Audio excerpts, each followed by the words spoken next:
women, 4 Germans and 2 Australians, that are being held on trial for spreading Christianity. These 8 were in the country as aid workers, helping to feed the Afghanis, who are starving, by the way. About 3 million of whom are dependent upon relief food after the 22 years that they've experienced war.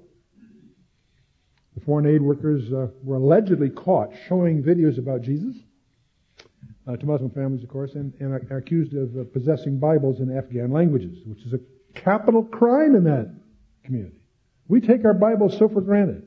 It's hard for us to imagine a place where if you're caught with one, it's death. Anyway, the tensions continue to increase. By the time you get to November 1995, we have a number of incidents. The bombing at the Saudi National Guard base at Riyadh killed 5 U.S. soldiers who happened to be stationed there. 3 out of the 4 guys that were arrested and subsequently executed were Afghanis. What they mean by that, they're not from Afghanistan. That's what the press calls it. No, 3 out of 4 were part of this Mujahideen clique. We don't know what their nationalities really were. They're part of the freedom fighters that some people might call them from that were fighting the Soviet Union earlier. Some months later, June 25th of 1996, there was truck bombing outside the Al-Khobar complex near the Tehran air base. 19 Americans killed, 400 injured. This is the tension that's starting to build. Why are they doing this? Because it's an expression of Islam that the Americans don't belong there. It's a Muslim country. That's the root issue here. So bin Laden, from all this, calls for a jihad against the Americans in Saudi Arabia. One of the quotes from pushing out this American occupying enemy is the most important duty after the duty of belief in God. I want you to notice the tone. This isn't just propaganda. They really see this as a theological issue. It's easy for us to dismiss that, well, that's just, script writing. That's propaganda. I think it's a mistake for us to underestimate the depth of their commitment. Saudi Arabia as a U.S. client is the issue. The Saudi authorities admitted, finally, that there's about 5,000 Americans in Saudi soil. Frankly, informed estimates actually from our side put this figure closer to 20,000, in part in support of the sophisticated weapons that were installed still on some of the bases. And now the official explanation for all this that's published is that it is to enforce the no-fly zone in southern Iraq. You may recall the tensions after the war with Iraq where they were, gassing and using chemical weapons against the Kurds and all that. We instituted this no-fly zone. That's the cover story. But now look at this cover story from the point of view of Osama bin Laden and his gang. This seemed contrived for at least 3 reasons. Why not limit the stationing of warplanes and the support for them in Kuwait and Bahrain, which were the 2 places that were beneficiaries of the whole operation in the first place? Why Saudi Arabia? And they're sensitive about Saudi Arabia, particularly because of its custodianship of the holy sites. You see, it's a theological issue to them.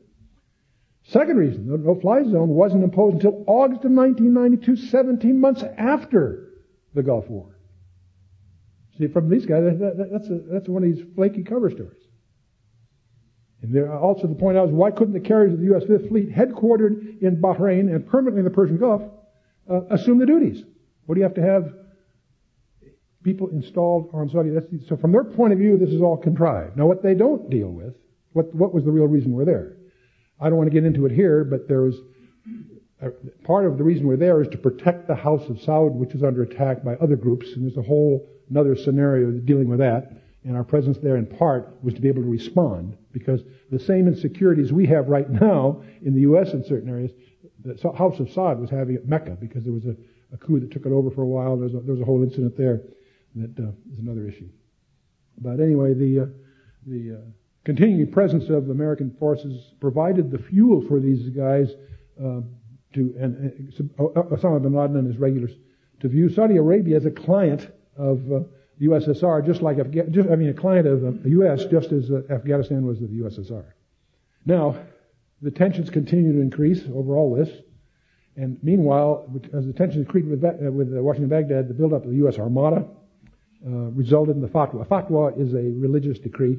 And of course, in Islam, religion and legal is together, so it's a formal decree of the one of February 23rd of 1998. And this language here is very similar to the one they used against the USSR in Afghanistan.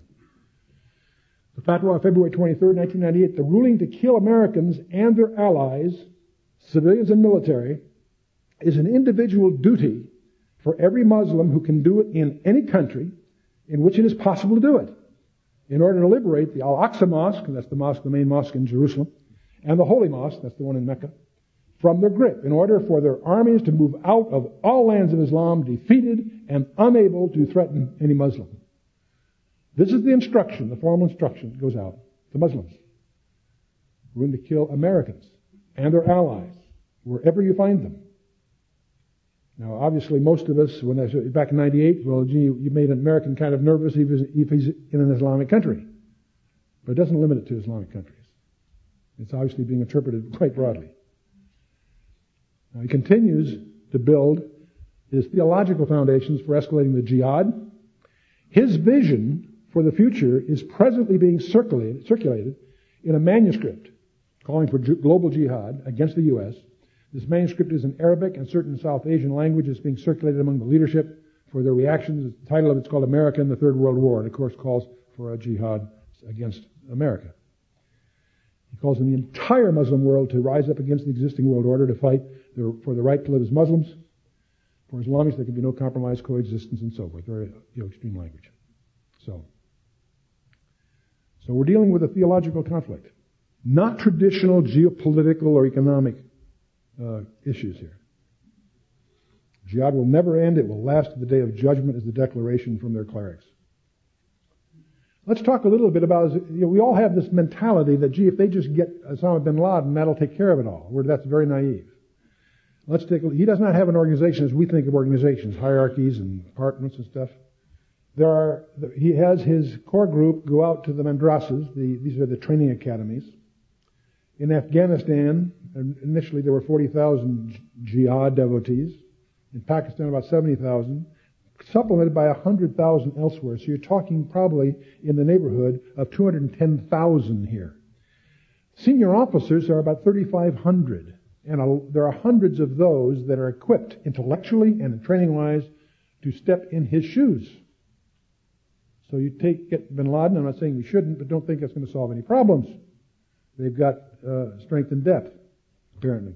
They have 6,400 other commanders in 12 centers. Centers in North America, Yemen, Saudi Arabia, Albania, Kosovo, Algeria, Chechnya, Tajikistan, and the former Soviet republics of Central Asia, the Philippines, Egypt, Ethiopia, and Somalia, just for starters. They have recruitment centers